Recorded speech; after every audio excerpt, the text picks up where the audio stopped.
Kisah Nabi Muhammad bagian 76 sahabat-sahabat Rasul yang sakit. Aisyah mengisahkan saat Rasulullah sampai di Madinah. Madinah kala itu merupakan bumi Allah yang paling potensial untuk wabah penyakit demam. Dampaknya banyak sahabat Rasulullah yang terjangkit sakit demam. Allah menjaga Rasulullah sehingga beliau tidak terjangkit wabah demam. Abu Bakar, Amir bin Fuhairah, dan Bilal tinggal satu rumah. Mereka semua terjangkit wabah demam. Lalu Aisyah menjenguk mereka. Peristiwa ini terjadi saat hijab belum diwajibkan. Mereka bertiga diserang demam tinggi yang hanya Allah saja yang tahu. Aisyah mendekat kepada Abu Bakar dan bertanya, "Bagaimana kabar ayahanda?" Abu Bakar menjawab, garis bawah semua manusia disambut ria oleh keluarganya di pagi hari, garis bawah. Garis bawah sementara maut lebih dekat padanya daripada tali sandalnya sendiri, garis bawah. Aisyah berkata, "Demi Allah, ayah tidak sadar akan apa yang ia katakan." Aisyah mendekat kepada Amir bin Fuhairah, dan bertanya, "Bagaimana kabarmu wahai Amir?" Amir bin Fuhairah menjawab, "Garis bawah telah aku jumpai kematian sebelum mencicipinya, garis bawah."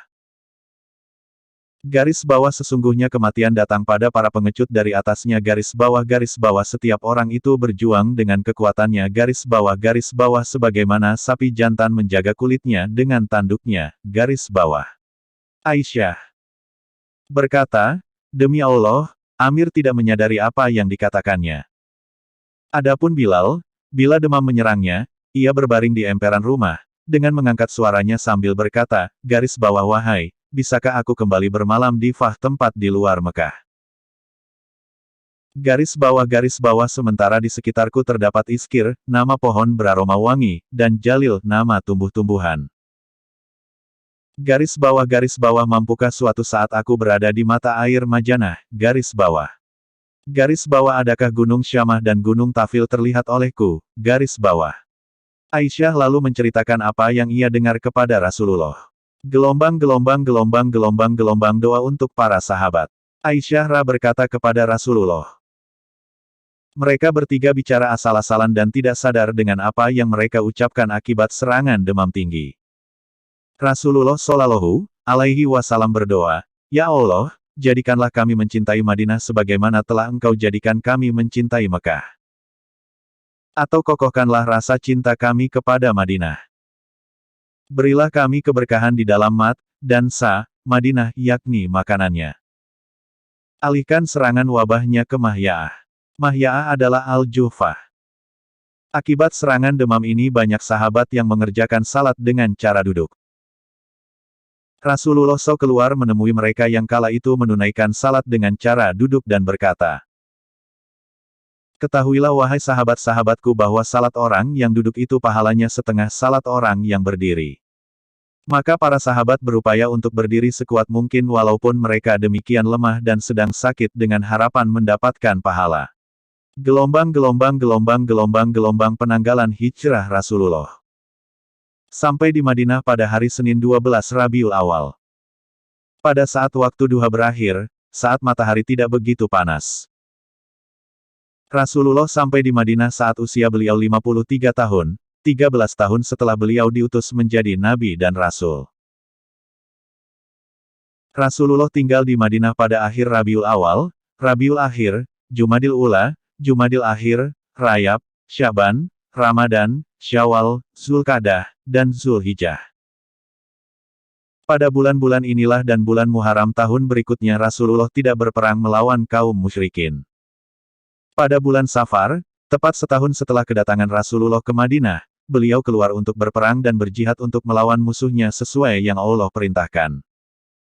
Serta memerangi orang-orang musyrik. Rasulullah menunjuk Sa'ad bin Ubadah sebagai penggantinya di Madinah selama beliau berada di medan jihad. Gelombang diizinkan berperang. Dalam situasi genting yang dapat mengancam eksistensi kaum muslimin di Madinah di mana kaum Quraisy tidak sadar dari kesesatannya dan sama sekali tidak mau menghentikan kejahatannya, Allah mengizinkan kaum muslim untuk berperang. Allah berfirman, "Telah diizinkan berperang bagi orang-orang yang diperangi, karena sesungguhnya mereka telah dianiaya. Dan sesungguhnya Allah benar-benar Maha Kuasa menolong mereka itu. Surah Al-Hajj pukul 22.39. Ayat tersebut turun dalam rangkaian ayat yang menunjukkan kepada mereka bahwa izin tersebut hanyalah untuk menyingkirkan kebatilan dan menegakkan syiar-syiar Allah. Yaitu, orang-orang yang jika kami teguhkan kedudukan mereka di muka bumi niscaya mereka mendirikan sholat, menunaikan zakat. Menyuruh berbuat ma'ruf dan mencegah dari perbuatan yang mungkar, dan kepada Allah lah kembali segala urusan. Surah Al-Hajj pukul 22.41. Pendapat yang benar dan tidak ada pilihan lain bahwa izin tersebut diturunkan di Madinah, setelah hijrah tidak di Mekah. Sikap bijak harus diambil untuk menghadapi kondisi saat itu di mana sumber utamanya adalah kekuatan dan kesewenang-wenangan kaum Quraisy. Kaum muslimin harus membentangkan kekuasaan mereka pada jalur perdagangan dari Mekah ke Syam. Dalam hal ini Rasulullah menempuh dua langkah yaitu, pertama mengadakan perjanjian persekutuan atau perjanjian untuk tidak melakukan permusuhan dengan kabilah-kabilah yang berdekatan dengan jalur perdagangan itu. Di samping itu mengadakan perjanjian persekutuan atau tidak mengadakan permusuhan dengan kabilah Juhairah, sebelum melakukan kegiatan militer. Kedua melakukan ekspedisi-ekspedisi secara bergantian ke jalur tersebut bersambung bagian 77.